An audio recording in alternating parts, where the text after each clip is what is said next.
حضرت جبیر سید بن جبیر رضی اللہ عنہ د عبد الله بن عباس رضی اللہ عنہ نه کوم دې تاسو کو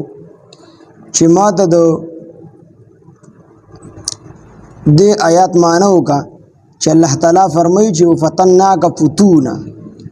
نو هغه ورته سحر راشه وي دا ډیر اوږده واقعیا د سار برته دا بیان وکم چې سحر راغی نو هغه سلور خبرې ورته وکړلې چې سلور امتحانات الله تعالی په حضرت موسی علیه السلام راغلی او دا چې کوم دی د فتناک فتونا الله تعالی موږ ازمیخ کو پتا باندې په ازمیخ کولو سره نو هغه سلور خبرې ورته وکړلې پنځمه خبره ورته بیا عبد الله ابن عباس کوي سید بن جبیر رضی الله عنه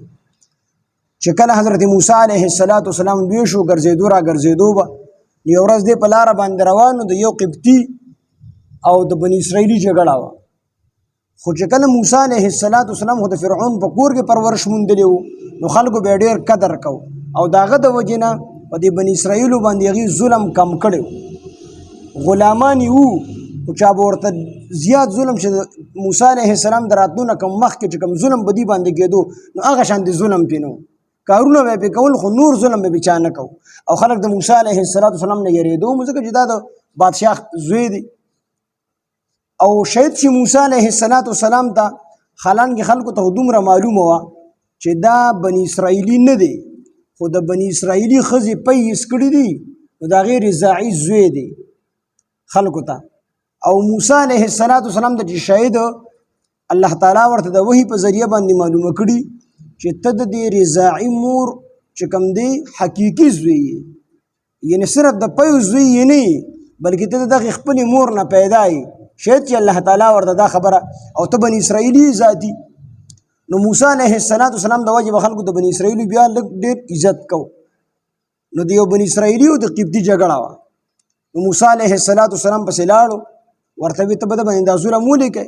دومره غټ پڼ ورته په سری دا خو کمزوري دا نشي وړلی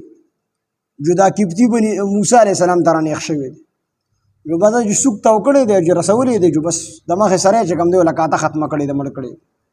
حالانکې د موسی علیه السلام اراده د قتل نه وه هغه دله چې کوم دی لږ سبق ورکولو چې ظالمه ظلم مه کوه د مظلوم امداد یې کو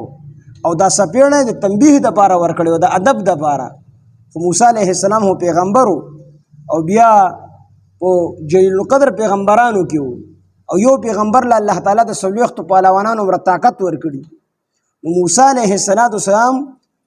د قتل اراده نه وه خو د سوکې ورکو یو بس سړی چې کوم دی تختک حالانکې بیا موسی علیه السلام وفرمیل چې دا د شیطان فعل دی مخکې تیر شوي دي موسی علیه السلام وفرمیل چې دا د شیطان فعل دی یعنی ما دا کس په غلطۍ باندې وجلی دی نو موسی علیه السلام دا خبره خو اتفاق ده چې په دغه ټیم کې صرف دغه بنی اسرائیلي وو او قبطي و موسی علیه السلام نو قبطي خو تختک او بنی اسرائیل د خپل سړی و نو موسی علیه السلام دا یاره نه وه چې دی به چاته الو خبره افه دپه شوله بله ورځ چې کاته جو بیا دا بنی اسرائیلي او بل یو قبطي نښتي دي په جګړه باندې چې د بنی اسرائیلي بیا موسی علیه السلام ته آواز کړل یا موسی علیه السلام راشه زما مدد وکړه سړی په ما ظلم کړي جو موسی علیه السلام په ده باندې سپېړه اړولې ده ستا بس بل کار نشته راټیم د جنګونه جوړ کړي سپېړه یې پې اړولې ده چې دی خو پوه شو چې پرون یو تخته کړ دی خو ما لی راپرېږدي جو ما تخته کړي جو ده وی یا موسی د یارې نه وی پرون دی یو وجلې دی اوس ما وجنې جو هغه قبطي ته خو پته ولګېدله چې دا پرونی قاتل چې مقتول چې کوم دی د هغې قاتل موسی علیه السلام دی جو په منډه منډه باندې تللی د بادشاه دربار ته وي تاسو خو دغه سړي په قاتلانو پسې ګرځئ خو د هغې قاتل خو موسی علیه السلام دی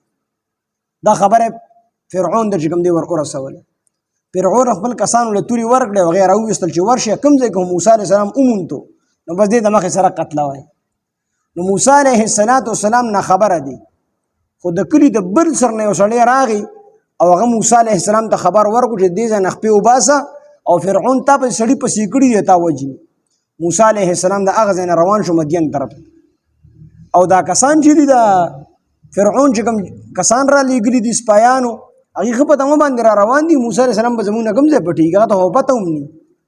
دی به زموږ نه کوم ځای پټېږي نو دوی ښه په تمه را روان دي دوی چې څو راتله نو موسی علیه السلام ته رسېدلي هغه چې کوم دی د هغې د دغه نه چې کوم دی پناه شوي د نظرونو نه نو عبد الله ابن عباس رضی الله عنه سید بن جبیر رضی الله عنه ته وی چې دا پنځم واقعیا د فتون چې موسی علیه السلام تراله ان دا پنځم امتحان دی موسی علیه السلام چې الله تعالی دغه تم د مرګ نه بچ کو او موسی علیه السلام لاړو مدین طرف ته هجرت وکړو